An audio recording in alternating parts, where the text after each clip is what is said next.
উপলক্ষে আমি সকলোৱে একেলগে দেশৰ সংবিধানক সন্মান আৰু সংৰক্ষণ কৰাৰ শপত গ্ৰহণ কৰোঁ।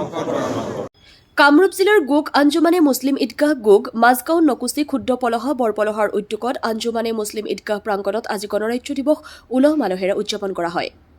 তদুপলক্ষে পুৱা গণৰাজ্য দিৱসৰ পতাকা উন্মুক্ত কৰে বিদ্যাভাৰতী মহাবিদ্যালয়ৰ ইংৰাজী বিভাগৰ অধ্যাপক ড মুকুট কলিতাই। পতাকা উন্মুক্ত কৰাৰ পিছতে গণৰাজ্য দিৱস উপলক্ষে আয়োজিত এখন সভাত ৰাইজক উদ্দেশ্যি তত্ত্বগধুৰ বক্তব্য প্ৰদান কৰে মুকুট কলিতাই। নিজৰ বক্তব্যৰ মাজতে তেওঁ ৰাইজৰ সৈতে সংবিধানৰ শপত বাক্য পাঠ কৰে। আঞ্জুমানে মুছলিম ঈদগাহ সমিতিৰ প্ৰাক্তন সম্পাদক ছৈয়দ হান্নান আহমেদে আধৰা সভাখনত আঞ্জুমানে মুছলিম ঈদগাহ সমিতিৰ সভাপতি ছৈয়দ ৰুবুল কাজী, বাইহেতা চাৰিআলি সাহিত্য সভাৰ প্ৰাক্তন সভাপতি ছৈয়দ আৰিফ হুছেইন, অৱসৰপ্ৰাপ্ত শিক্ষক আফাজুদ্দিন আহমেদ, শিক্ষক আব্দুল হক আলী, হাৰিছ বৰা, ছফিকৰ ৰহমান বৰা প্ৰমুখ্যে কেইবাগৰাকীও বক্তাই বক্তব্য প্ৰদান কৰে। গণৰাজ্য দিৱসৰ এই অনুষ্ঠানত অঞ্চলটোৰ ৩ শতাধিক গণ্যমান্য ব্যক্তিয়ে অংশগ্ৰহণ কৰে। News desk AIN live. গণৰাজ্য দিৱসৰ ক্ষেত্ৰত অতিকৈ গুৰুত্বপূৰ্ণ দিন আৰু এই দিনটোত জাতীয় পতাকা উত্তোলন কৰি মই সুখী অনুভৱ কৰিছোঁ। ৰাইজৰ লগত দুই এষাৰ ক'বলৈ বা আমি আলোচনা কৰিবলৈ পাই শান্তি লাভ কৰিছোঁ, কিয়নো এইটো এটা বিশেষ দিন, যিটো দিনৰ ক্ষেত্ৰত আমাৰ সমাজৰ লগত কিছুমান মেছেজ আমি দিবলগীয়া থাকে।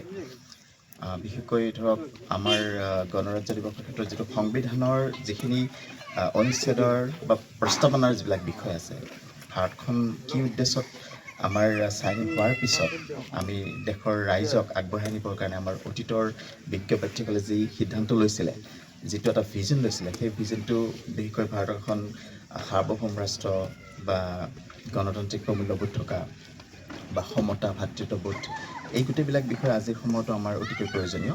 দেশখন আচলতে কি আমি যদিহে ধনী বনাব পাৰোঁ বা বিচাৰোঁ, বা দেশখনক যদিহে আমি আগত লৈ যাব বিচাৰোঁ, গোটেই বিশ্বৰ এটা মানে টপ লেভেলত আমি যদি নিব বিচাৰোঁ, তেতিয়াহ'লে এই প্ৰমূল্যবোধবিলাক আমি বুজি পাব লাগিব, আমি নিজকে শক্তিশালী কৰিব লাগিব।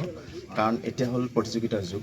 আমি দেখিছোঁ যে গোটেই বিশ্বতে যিটো প্ৰতিযোগিতামূলক এটা অনুভৱ আছে, অন্যান্য দেশবিলাক যেনেধৰণে আগবাঢ়িছে, আমাৰ দেশখনক আগবঢ়াই নিবৰ কাৰণে আমি সাংবিধানিকভাৱেও আৰু আমাৰ শৈক্ষিক ক্ষেত্ৰতো বা শিক্ষাগতভাৱেও, শিক্ষাৰ দিশতো যথেষ্ট আমাৰ মানে দায়িত্ববোধ আছে প্ৰত্যেকৰে।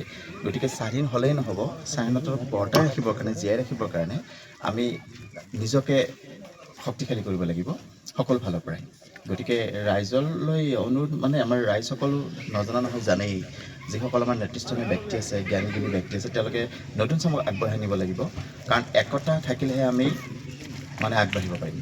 আমাৰ মাজত যদি একাত্মতা নাথাকে, একতা নাথাকে, বা আমাৰ যদি জানাৰ আগ্ৰহ নাথাকে, বা আমাৰ সমাজখনত আমি গোটেই সমাজখন, বিশেষকৈ আমাৰ ভাৰতীয় সমাজ যদি আগবাঢ়ি নিবৰ ইচ্ছা থাকে, বিশেষকৈ আমাৰ প্ৰতিখন গাঁও যদি আগবাঢ়ি যায়, তেতিয়াহ'লে গোটেই সমাজখন আগবাঢ়ি যাব, গোটেই দেশখন আগবাঢ়ি যাব। গতিকে আমি নিজক সবল কৰা উচিত আৰু সত্যত থাকি পেলাই আৰু কৰ্তব্যবোধৰ মাজেৰে আমি আগবাঢ়িব লাগিব।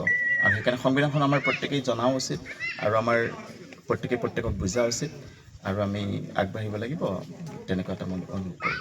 আৰু সেইকেইটামান কথাই মোক ক'বলগীয়া আছিলে। যিকোনো খবৰ আৰু বিজ্ঞাপনৰ বাবে যোগাযোগ কৰক 7896121996।